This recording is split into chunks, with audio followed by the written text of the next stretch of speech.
Welcome to E360 TV, the live streaming and on-demand destination for influential voices and enlightened audiences. We offer trending, grassroots, and purpose-driven content across a diverse range of interests. E360 TV is more than just watching programs.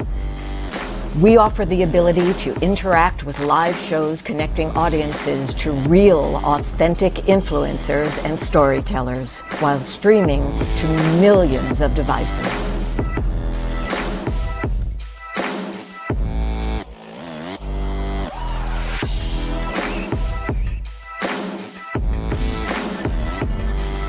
Real experiences.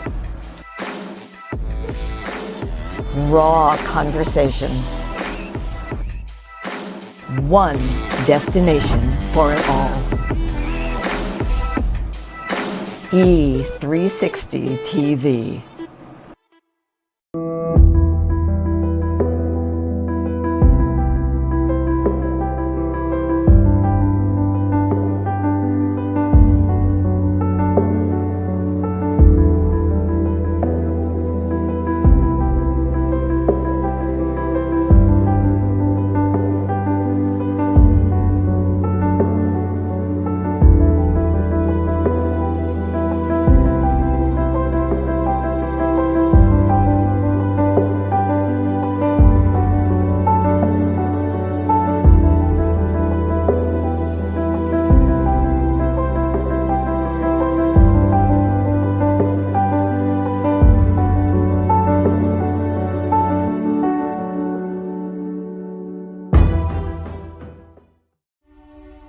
On July 4th, 1962, I found myself in the lost and found of mankind. Just because something finds its way to the lost and found doesn't mean that it wants to be there. Just because something finds its way to the lost and found doesn't mean that the person who lost it doesn't care for that lost item. You are writing moments that people will learn from, grow from, and heal through for thousands of years. Together, we are co-authoring a unique moment in time. That DNA, those fingerprints, they're going to be gone. Ashes to ashes, dust to dust. But it is your story that they will tell for thousands of years, but only if you leave it. Things that do not serve you must go. The longer you wait, the more time you give them to trick you into serving them. 22 homes in foster care, everything I wore as a scar, as a shame, things that started like Velcro on my spirit. After just a few months, then years, then decades, I had believed myself into believing that they were indelible tattoos. Sometimes we have to be broken down to appreciate the view once we start getting up. I want you to leave this place and know that you have been changed. Why? How do I know it's true? Because each of you has just changed me.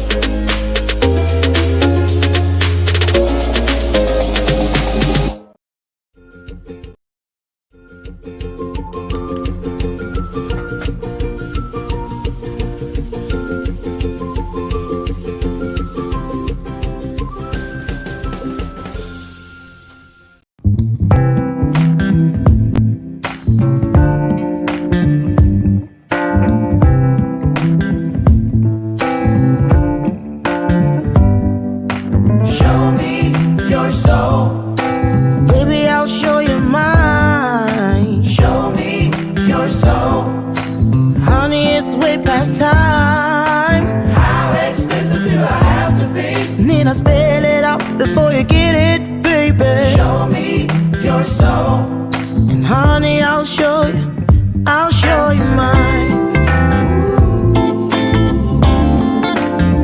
I'll show you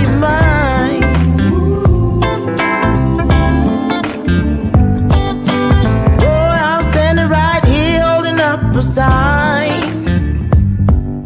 Shamelessly displaying my state of mind.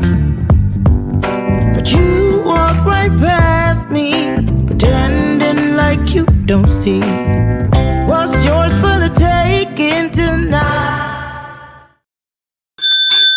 That's it. That's the bell. You know what that means. The train is coming. Oh, wait, it's here. Get on board. Welcome to today's installment of Bathrobe Moments. I'm glad to be alive today. How about you? If you're glad to be in this world today, still making a difference, put it in the comments. Say, I'm glad to be alive today. It's a great day. It's a great day. Can I get an amen? There you go. Listen, so glad to be back. You know, there was a rerun yesterday, and it was because cable was out here. They had to come dig up the ground outside. My computer was in the hospital yesterday, something with the fan. So everything's back, all is well. We're here together, fulfilling one of the greatest promises available today. And there are many, but this is one of my favorites. And it is the one that guarantees us that when two or more of us with the same mindset, heart set, that, you know, that soul set of that spirit of service to others. When we come together, it ain't no joke. Spiritual magic. That's what happens. That's the bell of purpose. Not a clever gimmick, not just a show prop. I refer to it as an opportunity. It is a true and a divine reminder that just like that bell, the truth has a ring to it. And I don't want you to miss any truth today. We have a great show for you. Yet another illuminated conversation with my guest, Bill Kimble. Now, you guys know a few weeks ago, you know, I've been on the road a lot lately. The last 5 weekends. And 2 weekends ago, three weekends ago, I was in St. Louis at the Becoming the Best You experience. And that's what it was. I don't want to say it was an event. It was an experience. And I experienced today's guest on a panel and him speaking. Wonderful story. We're going to get to that. Couple announcements before I bring Mr. Kimble in. You guys, oh my goodness, send prayers, light and love. We're out there shaking the trees, shaking the bushes, getting sponsorship, and 21 people will be joining myself as we head over to Romania, getting closer every minute. Here it is, the Legacy of Hope Tour. We're headed to Romania May 4th through the 12th. So honored to have Oscar-nominated film directors, the Saylor brothers, coming to shoot the documentary. As you see, there's the movie poster right there. And here's our official poster for our trip to Romania. There's still time. We have room for, we can take 25 people. So we have 21. They're coming in every day. We're going over there, not to point fingers and say, oh, look at poor little so-and-so. Oh, look at, no, we are going over there to shine a light on all the stuff no one has shown a light on before. Can I get an amen? I am not kidding you. Yesterday, I went to the library to work because I didn't have stuff here at home, and I watched videos for about 5 hours, really diligently searching for something positive about the people and the kids, and couldn't find one thing. I could not find one thing. So guess what? When we come back, internet's going to have one thing at least, because we're bringing back the light. Can I get an amen? I'm telling you, I've been there. I remember when the world had me on mute. How about you? I remember when the people closest to me said, he ain't shit, ain't gonna do shit, ain't never gonna be about shit. And look at me now. I'm just saying, I'm not saying, I ain't trying to toot my horn, but I'm keeping it real, because there are those of us out there that are living that right now. It is not about what people think. It's about what you know. That's what it is. And you know what? I'm going to tell you this. When you've had a lot of struggles, you've had a lot of speed bumps. If you started like I did, where something came in that you had no control over as a young, innocent, a child, let me tell you something about those. The younger you are when this stuff starts in your life, the louder your voice will echo through the halls of history. That's how that works. So Bill Kimble is here. Now, you all know that I've had many guests on here who, like myself, came up through the system. We'll just call it that. That's foster care, social services, welfare, homelessness, group homes, juvenile detention centers, county jails, prisons, etc., etc., etc. All of those, squish them together. It's one big ass cottage industry. Just keeping it real. And so many dreams and so many dreamers have been swallowed up. But not all of us. Not all of us. So today, Bill Kimble said, what is he doing? Why is he here? And why am I building this up so much? I'm going to tell you why.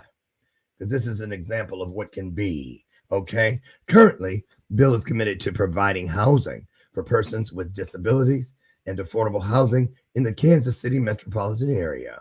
His interests lie in the areas of construction, real estate, and economic development. He says that he enjoys politics. I almost vomited in my mouth. Sorry, somebody got to like it. It just ain't your boy. Critical thinking. Wow, that's a big one. Critical thinking and problem solving. His future hobbies. See, I love it. He's planning for the future. Future hobbies. He's working to develop now to include two-stepping. Nope, that can't be on my bucket list because they call me Uncle Carlton in my family. They think I can't dance. I can jam. Don't get it twisted. They just don't think so. Camping, which I love. Traveling, which I love. And taking flying lessons. Not going to happen for me. Anyway, he currently runs a successful nonprofit organization and leads a second-generation general construction company. And his goals are to learn, teach, and simply be successful. So now Bill has not been here before. He's a first timer. So all of my usual followers, all of my super fans out there, I want you to do what we do. We roll out the virtual red carpet. We stand on our feet virtually. We applaud virtually. And we do that by throwing hearts on the screen. So as we bring him in, you guys, bring your light, bring your love, share this out. This is going to be one for the record books. Here he comes, you guys. Welcome to the stage, Mr. Bill Kimble.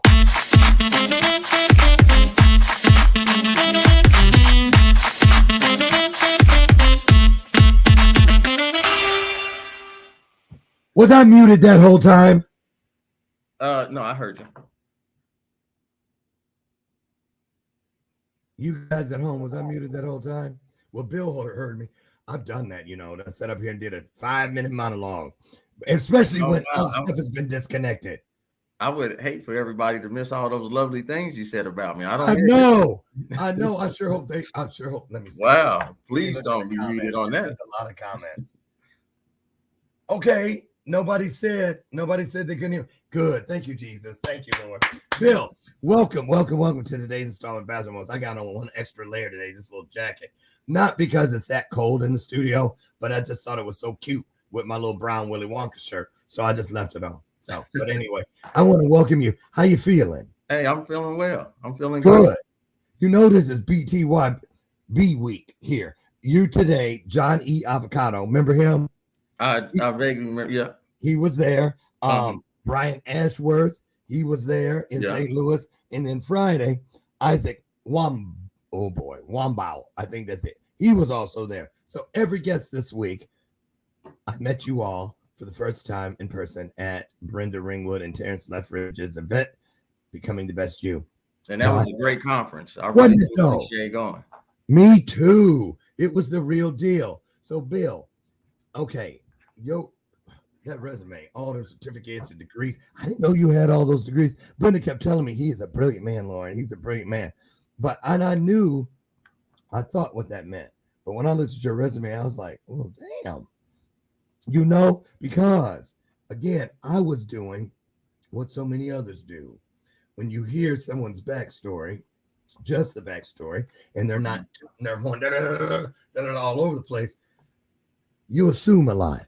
And that's why I love these conversations, so we can get those assumptions out of the way and get to the reality of what is and what can be, so that someone out there listening today, and I know you're out there or you're going to be with the replay, you need to hear this because this could be you and more. So, Bill, I like to start the show by I'll dip out and just let you have a moment or two, a minute or so with the audience, just you and them. Just pour in from your heart, get it started. And then when I come back in, we're going to go into your origin story. Go back to little Bill, little one, running around. And what was he all about? And where was it at? And all that. I can't wait. So here we go. It's all you. I'll be back in a minute. Take it away. Okay. Well, I just wanted to start off by saying thank you for all, for you, what you do in the community. Thank you for your fans. And thank you for my fans. I got some fans on live now. I'm on Facebook Live too. So I want to thank all my friends and family who Yes. are tuning in. But I do real estate. I started off in construction. I evolved into real estate. Now I'm evolving into development. And when I say I love what I do, I love what I do. I guess that's why I work. I work 7 days a week. It's not work to me. It's something I enjoy doing. It's something that I feel this is how I give back to my community. This is what God put me on the earth to do. Everybody has their own purpose in life. Mine is to rebuild communities and rebuild neighborhoods and to rebuild lives. And that's just what I'm here to do. But I love what I do. I'm growing every day. You know, I'm learning how to do certain things, not to fight every battle. Every battle is not worthy to be fought, but to learn, you know, to be an expert in my field, to be dominant in my craft, you know, and kind of be like the Kansas City Chiefs in a sense, you know, just dominate my field. And that's what I care to do. Put a plug in for the Chiefs, huh? Yeah, Chiefs. Oh. Kansas City Chiefs. Okay. All right. I'm gonna leave Chicago out because I don't want to fight up in here today. I want to fight up there. I'm just playing. Oh, look. You're in Kansas City. You know what? My foster journey, my very first foster home, they flew me out of Michigan to Raytown, Missouri, right outside of Kansas City. Raytown. Yeah. Yes, I was in 6th grade at Raytown South Junior High School. And I was there while the courts were battling over if the family would get me or if the courts would get me, and the courts won. So I was there for about 6 months. And from my adopted family, I have a brother who worked at Hallmark for 30 years and lives in Kansas City today. I'll see him when we're in Kansas City August for the next BTYB, or at least the August. So I'm so excited to get back down there to those stomping grounds. So, Bill, were you born and raised there? Where'd you start? Born and raised in Kansas City. Born and raised. My father was born and raised. My grandfather was born and raised. So my root is here. Is in Kansas City. Correct. Now, I'm not going to stay here forever. Now, I am going to say that. Where do you think you're going? No, well, I've been fortunate enough. Other cities have reached out. You know, I just had a call last week from Birmingham, Alabama. I had a call a couple of weeks ago from Indianapolis, Indiana. You know, what I do, I could take I could duplicate what I do and take it to any urban core area. Meaning, if you got a hood, I got you. I can redevelop that. We all got hoods, and I can redevelop it. We're gonna get into that. We're gonna get into that. Now, give us a little backstory. You grew up in Kansas City. What your neighborhood look like? What did your neighborhood look like? Was it picket fences, suburbia? Was it inner city? What did it look like? What were you looking at through your lens as a little boy? When I was growing up, my father was an architect and general contractor at the time. Oh, wow. So when we first started off, my mother was a housewife. And my mother was very business minded as well. And I learned that later on in life. But when I grew up, I had a pretty good upbringing. For a long time, we had a good upbringing. You know, my father would get awards, you know, got a businessman of the year from the governor, small businessman of the year from the mayor. So I appreciate my upbringing. Okay, so you wasn't in the projects with a single mother. I was not eating government cheese and all that. I come from a two-parent home. I saw teamwork. I still believe in teamwork. You know, I still believe in a husband and wife teamwork. I still do. But during the 80s, a husband and a husband. Yeah, that's right. Shout out to the rainbow people. But during the 80s and 90s, the crack epidemic did kind of sweep through our family. Substance abuse became part of our norm, and then the prison system became part of our norm. Okay, wait. So we went from rags, we went from riches to rags very quickly. So wait a minute. You're talking more than just first of all, are you talking about you included? Well, I was a kid at that point. So people in the family started using. Correct. And it just tore the fiber of the family completely apart, Destroyed it. destroyed it. Destroyed it. You went from riches to rags very quickly, and that was an adjustment period.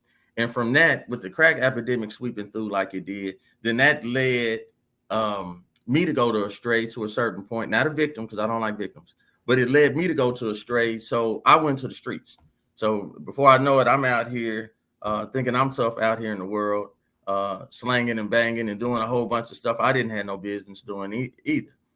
So what that did is it put me in the system. I entered the system at 14 and I got out at 40. So from 14 to 40, I was in and out of the system. I did 13 and a half prison time. I've been in the feds. I've been in the state. But I'm here because of that story. Those things helped me to become the person that I am now to this day. Right. So would I trade it in? Of course. I don't want to. I wish I would have never went. But it gave me some of the texture and moral fortitude that I need for today. You know, that's interesting because I tell people all the time, I'd go back and live over. If I had to go back, if God said, Lauren, I'll give you an extra 5 minutes on the back end of life, give you an extra 5 minutes. If you go back and live every one of those moments that led up to those 5 minutes over again. I really, honestly, I promise you, I believe I would do it. Why? Because I know I could not have gotten to where I am any other way. Any other way. I mean, did I like it at the time? Absolutely not. But do I love what it gives me the ability to do today? Absolutely. I do, and I get it. So, Bill, 14 to 40, that seems to most people the entire sweet spot of a lifetime. All your 20s, your 30s, you know, when you're having a family and you're out there exploring the world, college, and you've got several degrees. You're in school right now. Correct. Right? I'm doing a master's program right now. Correct. And you have a bachelor's degree. Correct. And you have an associate's degree. Correct. Right. And a ton of certificates. Correct. Correct. So what it did is I've learned as I've grown, I've learned to appreciate that time. But at first I wasn't appreciating. I was really bitter to the system because give you a brief little story. When I went in, it was a young white guy right before me. You know, it's almost like cattle when you're going in front of the judge. But a young white guy, they let him go to the army. His lawyer suggested let him go to the military. Right. Save this one. Yeah. So when I got up there, I was like, well, hell, I never plan on going to war for nobody. But I said, well, hell, let me go to the army. I'll go to the Air Force or somewhere, or I could do something like That's that. where I went. But they told me no. So you saw value in his life, but you did not see value in my life. Right. So it made me internalize it, and it made me have value in my own life. Whereas though now today, I might be considered overconfident, you know, because I'm not going to let anybody tell me that I can't do it. I'm not going to let anybody tell me I can't succeed. And what I do is I push all them people to the side. And I don't even talk to those people anymore. See, I'd rather do it by myself than have naysayers around. Now, we're going to win the game. You know, just like I give you a brief, one more chief note. Many of us here in Kansas City during the Super Bowl, when it was halftime and Kansas City is down by 10 points, we knew good and well that wasn't enough points for the next team to have, because we always come back. 10 points ain't enough. Now, if they had about 30 points, people in Kansas City might have been a little nervous. But 10 points, we knew we was going to come back and get that. That's how I look at my life. You know, I could be down at a point in time. I could be losing the game in the third and fourth quarter. But listen, I'm going to win towards the end because I'm never going to give up. Let me ask you something. That infrastructure of your family unit that was disintegrated, imploded, if you will, from the inside out. Did any other family members have to go to prison? Did any of them do time like you? No. You were the only one. Correct. And now you're back rebuilding what your ancestors had gotten started. So what you used to live before all this happened never completely dissolved. There was Correct. still all of that there, and you came and blew the breath of life, breathed it back into it. And today, you're changing the lives for tons of other families that have gone through that same thing as a result of the crack epidemic and a whole bunch of other systematic destructive forces. So I want to go here. I noticed in your bio, one of the main things you do is provide housing for people with disabilities. Why that lane? Well, mainly because, and I stumbled on that. I didn't do that at first. I stumbled on that. But after I did a deep dive into the housing needs of certain demographics, I looked at it, and when I stumbled on it, I said, wow, people with disabilities, there's a lot of people that's sick and shut in. I have a close friend now. Her grandmother's stuck on the second floor, like haven't been out the house in months. We have to change how we live in order to elevate the quality of our life. You know, just because you are have a disability don't mean you have to stay stuck in the house. It was a beautiful day here in Kansas City this weekend. Past couple of days. Yeah. 70-degree, beautiful. We all should be able to get out and experience that. But because you are sick or something, or you have a disability, you're cooped up in the house and you can't move. I felt passion for that. And I said, I want to do something to help mainly those type of people. Now I run the gamut on affordable housing, but I like my lane as far as disability housing because I like the structure of it. And those people don't move. You know, you rent to a young person, they here today, gone tomorrow. Oh, yeah. But a person with disabilities, they pretty much there to the duration, you know, so you don't have to worry about a lot of tenant movement either.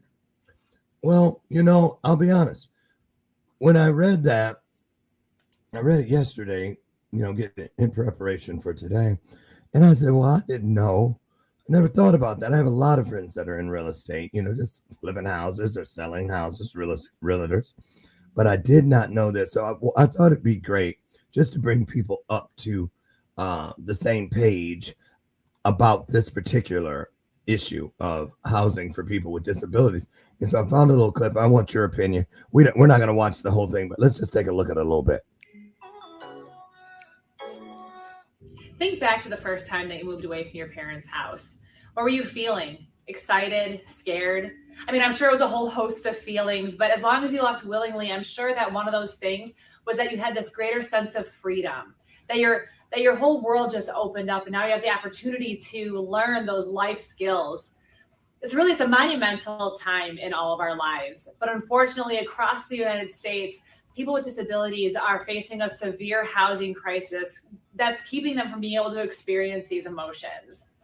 Now, in this video, we're going to be talking about some of the issues that people with disabilities are facing when it comes to housing. And then we'll talk about some steps that we can start taking in order to tackle these issues. Hi, my name is Elizabeth, and for all the best information on special needs planning, make sure that you hit that subscribe button and that notification bell to make sure that you're alerted every time that I post new videos. So the first issue is that many people with intellectual or developmental disabilities live with aging caregivers. Studies show that there's probably 1 million people with these intellectual or developmental disabilities that are living with a caregiver who is 60 years of age or older.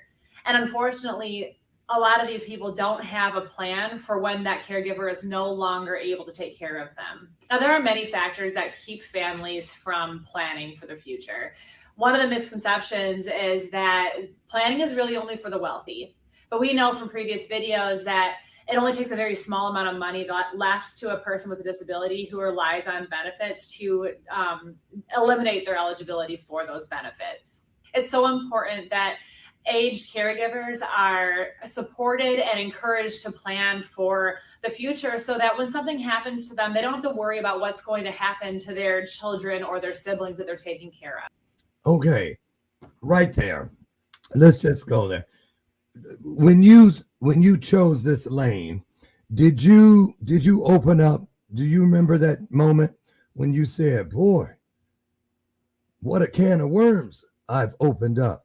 Just one of those things like the aging and this, that, and the other, and the caregivers. There's so many layers to this. But a lot of people, I'm going to tell you what I thought. When I said, oh, he worked with people with disabilities, I thought this house needs a ramp or they need a bar by the toilet. That's what a lot of us think. And that's what I initially thought in the beginning. Okay. And that is true, but That it's so is. much deeper than that. My Talk about segue into disability housing came from, I was doing a symposium and I was talking on affordable housing, and a lady was there from the government, and she asked me, could I help out the veterans?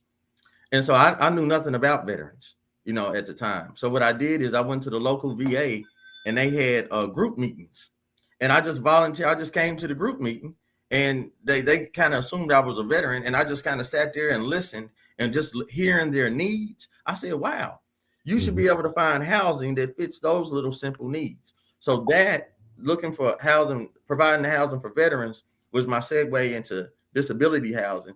And then I run the gamut, like I say, on affordable housing, because each one of my projects, if I'm not 100% affordable, I'm like in the 90s. I'm like 90 to 100%. Every project I do is affordable housing, period. Okay, here, let's do, can we do, what do you call this? Let's play a game if we could. Let's say I'm that person that called you from Indianapolis. Okay. And so I said, well, Bill, we need you to come up here and take a look. We need your help. You say, I'll be there, Lauren. I'll be there. You're here. What's the first thing you do? Walk us through it. What's your evaluation process? First thing I do is start the research process. I learn the political game players. I learn the city as far as who gets tax abatements and tax credits. I learn what programs that the government have to assist for developers to do what I do. I try to learn the community organizations, the NAACP, the SCLE. I mean, I try to learn the players, the boots on the ground people, whoever. In different cities, it's different groups. Yeah, you might have the United Way in St. Louis, but in the United Way in Denver might not be as strong. So you want to find out who are the major players in that group. Then I want to do a trip there. And I want to drive up and down the streets, just like we did when I was just in St. Louis 2 weeks ago. We were driving up and down the streets. You were? You went to the hood? We went to the hood. You know, that's where I'm supposed to be at, though.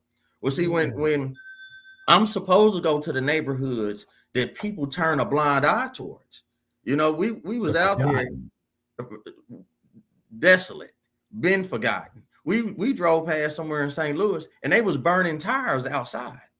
You know, just selling drugs, burning tires. That wouldn't happen in Kansas City. Kansas City's not gonna let you burn tires. Now you can burn trash, but you're not gonna burn. Right. You know, but what I'm saying is, this is where I'm supposed to help. See, I understand the drug dealer there. I understand the gangbanger there. I understand why they think the way they think. So I can help them. I can tell them what I did, and I can show them. And if I can give them a trade, if I can take one of these guys that's out here hustling and show him that you could hustle being a master electrician or a master plumber, I bet you can make more money in the long run than the drug dealer. Right. You can make way more money. And stay free. Yeah, and stay free. And live a good life. So you know? Are you telling me that you just don't go in and throw up some 2x4s, some you know, concrete and start building? You're actually mixing and mingling with the people in these communities before that process even begins. It's a year research process just to even go into it. I need to know the demographics. I need to know the law of the land. You know, I need to know if it's opportunity zones there. I need to know if the majority of the cities in flood zones, like you just mentioned in Kansas City. Hallmark Cards is here. I need to know who are the big players in the cities. Where's the philanthropic community lie? Yeah. I need to know more. So it takes a year of research per city before you can even really go to a city. So, Bill, do you find that one of the first tasks, I guess I will say, when you go into a community and you see what you know, okay, you identify, I can do something here. I can create some change here and give some opportunity. How important is it, in your opinion, that you build trust with the people who have lived there, in some cases, for generations. You have to build trust. When you're It's not coming going to in as work. an outsider. It's not going to work. You know, it's not going to work. They're not going But to just because you're black ain't good enough. No, because they might not see you as one of them. Right. So you could be black, but you're not Right. black. So you're not one of them. So once I get to talking to them, they see that I'm one of you. You know, forget about the fancy car or forget about the nice clothes I got on. Forget about that. I'm Wait a you. minute. Don't forget to mention the shoes, because I was staring dead at. People thought I was nodding. I was staring down at your shoes so long. I'm not kidding. One of my friends told me, I thought you fell asleep. No, I wasn't asleep. I was looking at those shoes. So anyway, so how do you do that? I mean, do you break bread with them? Do you just walk around? Do you ask them, what's important to you? What would you like to see? Because a lot of people will say this, yeah, they ain't gonna do nothing but tear it up. Because a lot of us don't understand pride of ownership. Mm-hmm. Now, that's a big deal. I know, because when I was in Benton Harbor, Michigan, back when the Carters started the Carter homes and this and the other, and they were beautiful for about 6 months. But then I would talk to plumbers who were saying, you know, these people that own homes, they didn't know, don't pour grease down the sink. They didn't know how to do this or do that. They didn't know about curb appeal because they had never owned. So how do you get people to understand, now we can change this, but you need to maintain this? My approach is I offer people a genuine opportunity to change. When I was released from prison, the last time I was released, I had an associate's degree because I was in and out. So I got an associate's degree. Then I went back on a violation. Mm-hmm. I had an associate's degree in construction management, and I could not get a job sweeping the floor. Nobody would hire me. I couldn't even be a laborer. I'm a finished carpenter by trade. Right. And I couldn't get a job sweeping the floor. So if somebody would have offered me a genuine opportunity to change, I would have took it. So I give people what I wish I had. I wish somebody would have took me and groomed me. Like right now, we're putting together I'm about to teach a mentorship class, and we're going to do it in cohorts, 10 people to a cohort. I'm going to teach people development, not just real estate, flip houses. If you want to flip houses, go to the people on TV and the infomercials and buy their package. I don't flip houses. That's not what I do. I quit flipping houses years ago. You know, I tell people, I don't just rehab houses. I rehab lives. You know, so if people, one of the conditions of the group is you have to give to charity. You have to take some of your profits and give to charity. But what I'm going to do is teach people the process, the planning and zoning, the permit, the community engagement, licensing, property management afterwards, the whole gamut, not just the stuff that you see on TV, see some guy getting off a private jet, getting into a Lamborghini saying, yeah, if you want to learn real estate, buy my package. If that's what you want, I'm teaching you how to go into a neighborhood that has vacant lots on it, vacant trash, blighted, how do you fix up those homes, and the guys down the street playing, acting like they playing basketball, or the guys up the street playing like they mechanics, but they hustling. I'm going to tell you how to turn that neighborhood around. That's what I know how to do. Wow. So now, and it's another thing. If you want to be a suburban developer or go to some of the nice areas of town and just buy and sell and hold, that's perfectly fine. But that's not what I do. I don't get the challenge out of that. The challenge is, how can you take this ball of clay and create something of meaningful value? That's what I wish. That's what I did with my life. You know, I took something that the system didn't see value in, but I made value and I put value in it. I just show people how to value their own lives and how to put value into their own lives. I agree. I've always said it. I believe that the greatest way to keep what you have is to give it away. Is to give it away, show others. And so I want to ask you, Bill, what at this point in your career, what do you, if I said point to your greatest accomplishment, that one project that makes your heart sing, that you look over and go, look at that.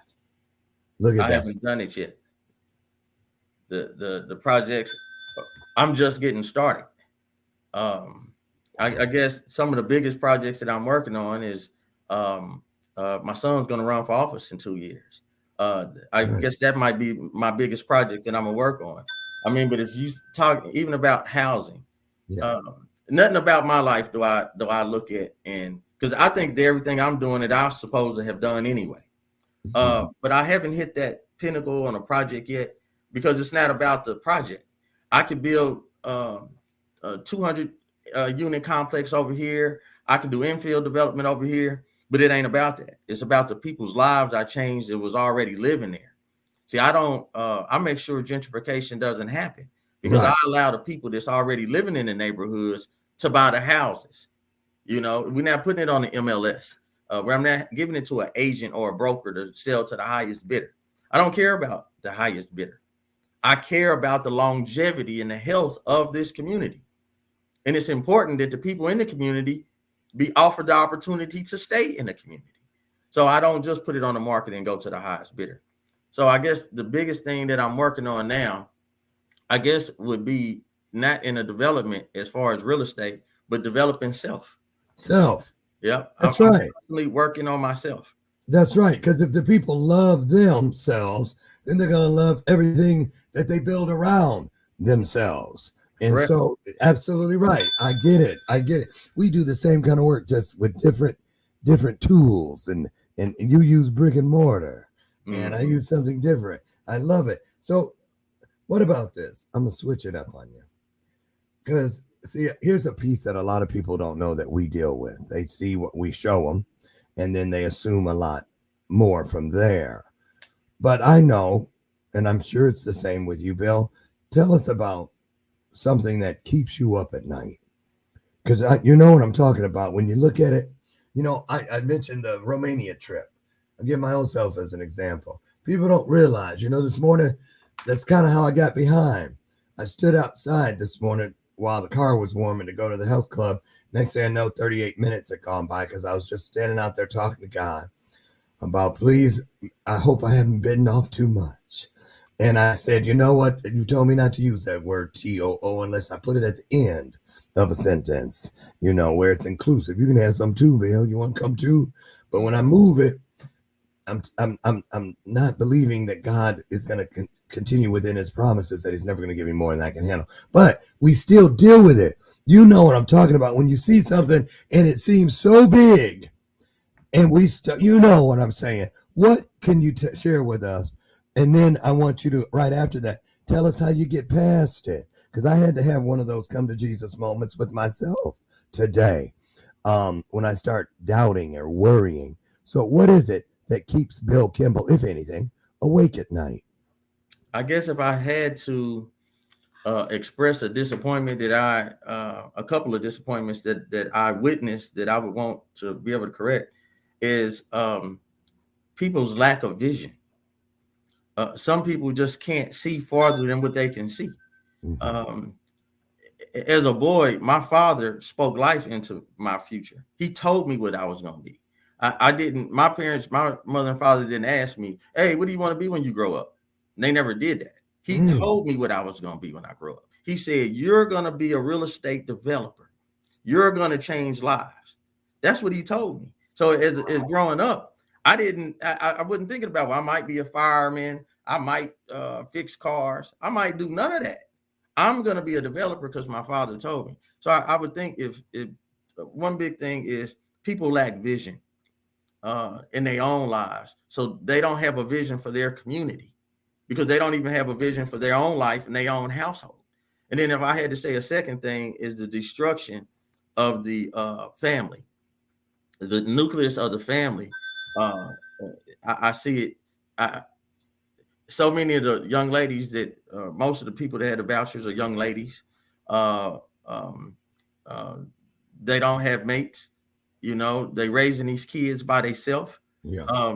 If the man is there, even if the man doesn't have a job, their rent goes up. So what it is a man in the household, a mate in the household, period, is a downer to them because now they're going to have to pay more rent. And And so the destruction of the household, I would want that improved. And if I would say the last thing is, when you deal with a lot of municipalities and things of that nature, you deal with gatekeepers. Yeah. You know, so you might have the people in power, but then you have the people around the people with power. And see, a lot of the especially, you know, like African Americans, you get some African American gatekeepers, and they keep, you know, they keep the crops for master real good, you know. And so what it is it might be some funds that we could use in critical situations in the urban core, but we're not privileged to even know about the funds because the gatekeepers are there. So, but if I had to pick one thing, I would say that I would want people to see more vision into themselves, to be able to improve themselves, then their household, then their neighborhood / community. Perfect. Listen, when we return, we're going to take just a brief moment to pay some bills. When we come back, I'd like to get into this sometimes dicey subject. Bill Kimble, you've already identified in your bio that you have a nonprofit, and we're going to get into that. A lot of people inside inner city units tell me that they don't trust a lot of the nonprofits that say they're there to help, because they come in and they go, they come in and they go. They have clever acronyms, but nothing changes in the long run. We want to talk about what Bill's nonprofit is doing and what he sees as the Bill Kimble 5 years from now. That and a whole bunch more when we return. Don't you dare go away. This is a great time to still share out this broadcast. We'll be right back. This world is changing more and more every day, and we've decided to change right along with it. My name is Dr. Lauren Michaels Harris, and I'm the president of Trajectory TV Network. At Trajectory, our vision is to provide a creative platform for top content creators and storytellers from around the globe. We're also dedicated to providing this world with content that is healing, educational, empowering, exciting, and above all else, entertaining and transparent. So right now, I invite all of you who believe yourselves to be global game changers to use the link found here and simply take a chance. Schedule a virtual chat where you'll have the opportunity to share your vision for your very own global television show with me, the network president. So use that link, and together, let's begin changing and healing this world, one story at a time. And remember, whether you have years of experience in front of the camera or zero experience, it doesn't matter. What matters the most is your desire to share great content through television and a willingness to share it with passion and with purpose. You might ask, how do I know if I've fallen in love with my purpose and my purpose has fallen in love with me? It's easy when you've lost your voice because you just can't stop talking about it. I'll see you soon.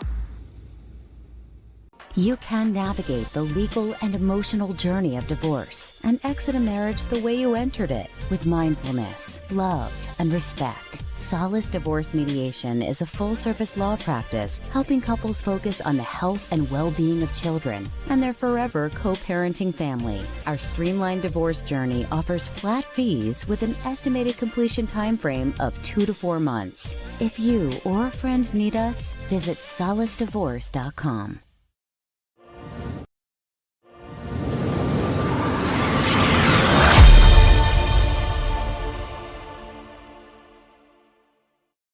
Welcome back to today's installment of Bathrobe Moments. Before I get the incredible Bill Kimble back in here, really quickly, if you're looking for a way to level up in your life, get rid of something that doesn't serve you, I've got just the thing for you. I did it just a few years ago when I ditched the Diet Coke and chose V8 instead. Why? First of all, 60 calories in every one of these cans, 2.5 servings of vegetables in every one of them, and 100% vegetable juice from concentrate. Plus, the best part of all, it's easy peasy to find. Head down the juice aisle at your local grocer and you'll find it. Listen, pop it V8. You might be surprised what you find inside. Here he is. Bill Kimble's back. Hey, Bill. So listen, now I'm gonna say this because when I was before you get into that real fast, Yeah. ironically, I have a VA right here. See, It's kind of ironic that you did. there you go. I have one VA right on here. the So screen. shout out to the VA. From Felon to Fabulous might be having another sponsor. Hey, I'm telling you, I'll hook you up. I'll hook you up with them. So listen. Oh, nice toast here. When I was in the prison reentry system in Michigan, I got a job as an executive assistant for a nonprofit called CWCC, and I learned a lot about nonprofits in inner city communities. Back then, this was in the 90s, early 2000s. A lot of come and go. You currently have a nonprofit and you work within a lot of urban areas. And I'm just wondering, first of all, what does your nonprofit do? Who does it serve? And how do you feel the nonprofit world is doing in our communities? Is there trust now where there once was not? Or what's the pulse like right now, Bill? Well, I currently involved with two nonprofits. I founded two of them. One is called Neighborhoods United. It started off as a neighborhood advocacy group, and it grew into affordable housing.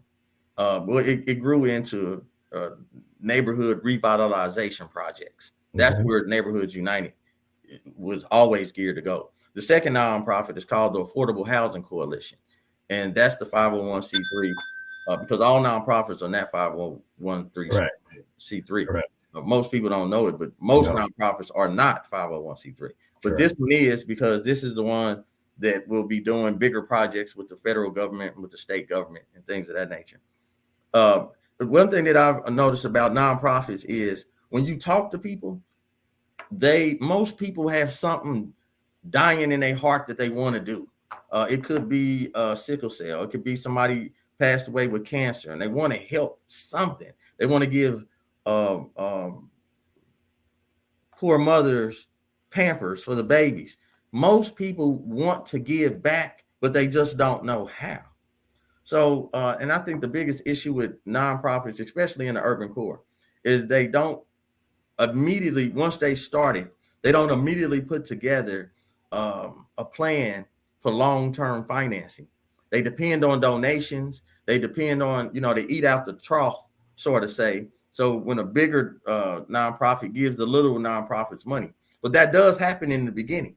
But they're not going to let you continue to, after 3, 4, 5 years, the bigger nonprofit is going to allow another nonprofit, smaller, to come suck on the breast. You can't just do that forever. It's like a little baby. The baby sucks on the breast for a little while, but then once you get big enough, it almost looks weird to a certain degree if a kid is too big and the mother's still breastfeeding. Right. So the nonprofits don't, from day one, my goal was to make my nonprofit self-sufficient.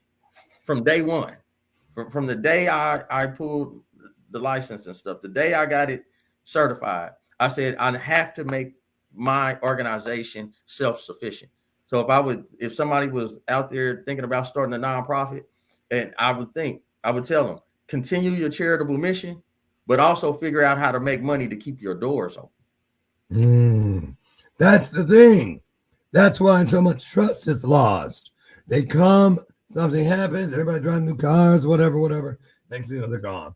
And then the community believes that they were never there for them in the first place. And it could have been where the nonprofit in the beginning had very good intentions, but due to money, before you know it, this one had to get misappropriated, this, that, and other. Not making excuses, but what I'm saying is, if when you start your nonprofit does not mean I can't make a profit.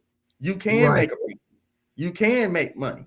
It's just how you spend the money is the thing. So I would tell people, when you create your nonprofit, also create a pathway for you to be able to become self-sufficient and make money on your own.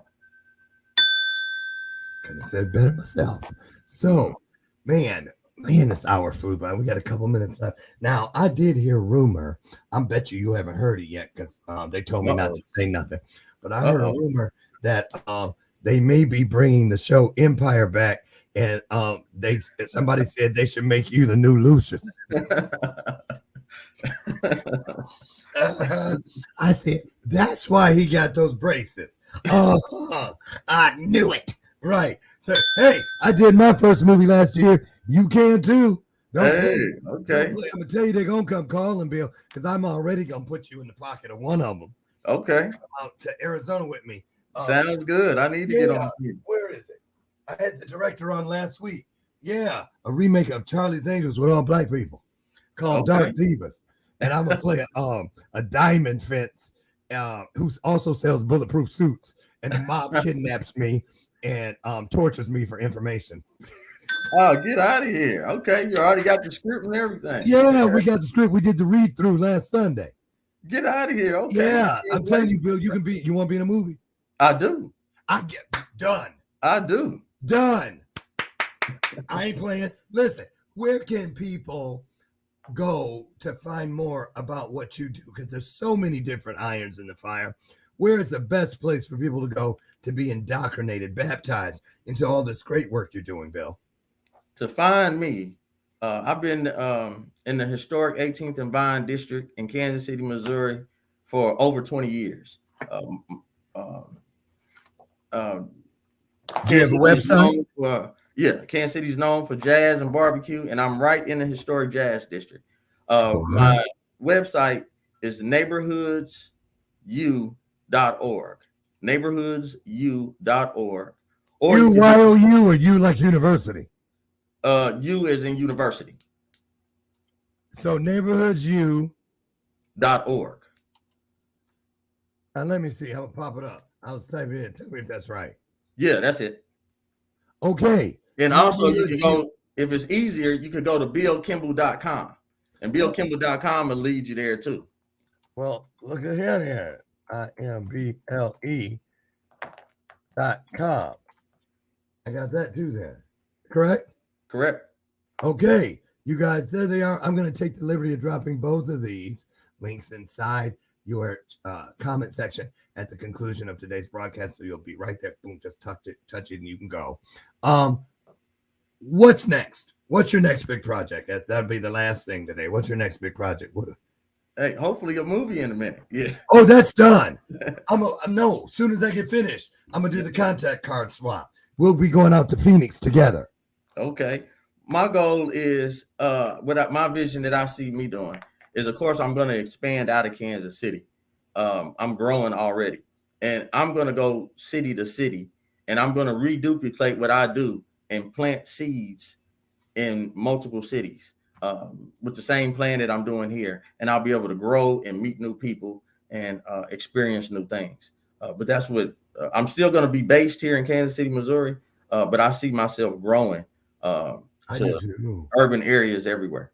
Oh, absolutely. And I just want to say, and I'm saying in front of God to everybody, Bill, I love what you're doing. And I love all of it, the story, the backstory, the middle story, the front story, all of it.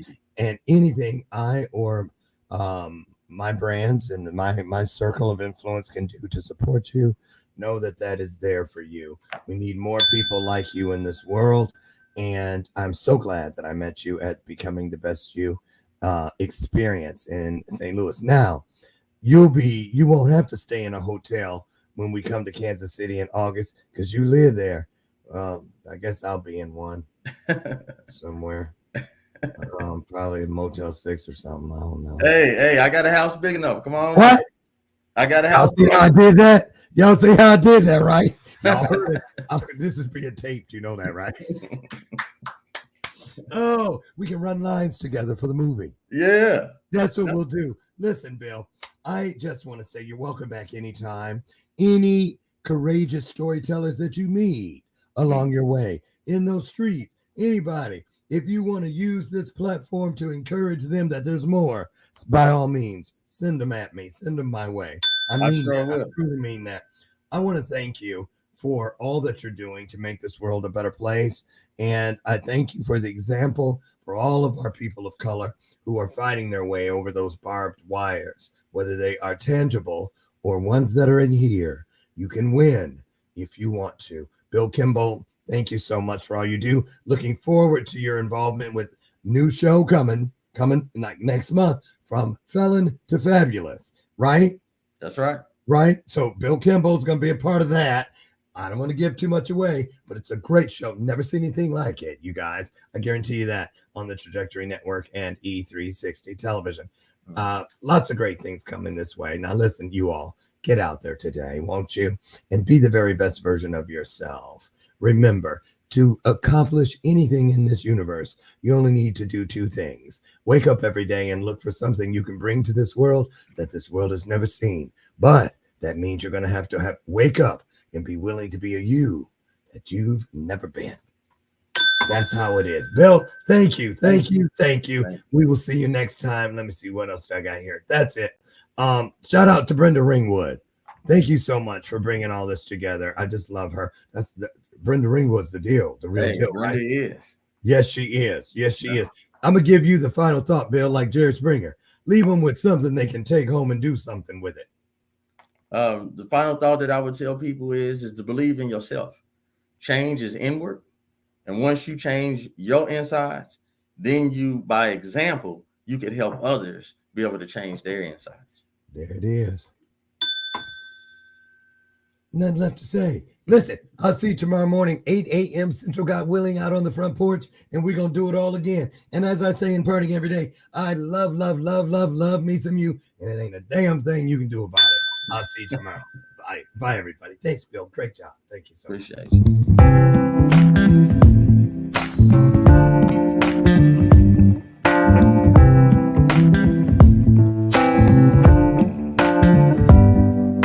Show me your soul. Baby, I'll show you mine. Show me your soul. Honey, it's way past time. How explicit do I have to be? Need I spell it out before you get it, baby? Show me your soul. And honey, I'll show you mine. I'll show you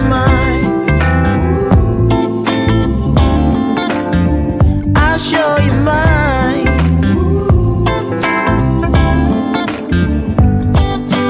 Oh, I'm standing right here holding up a sign.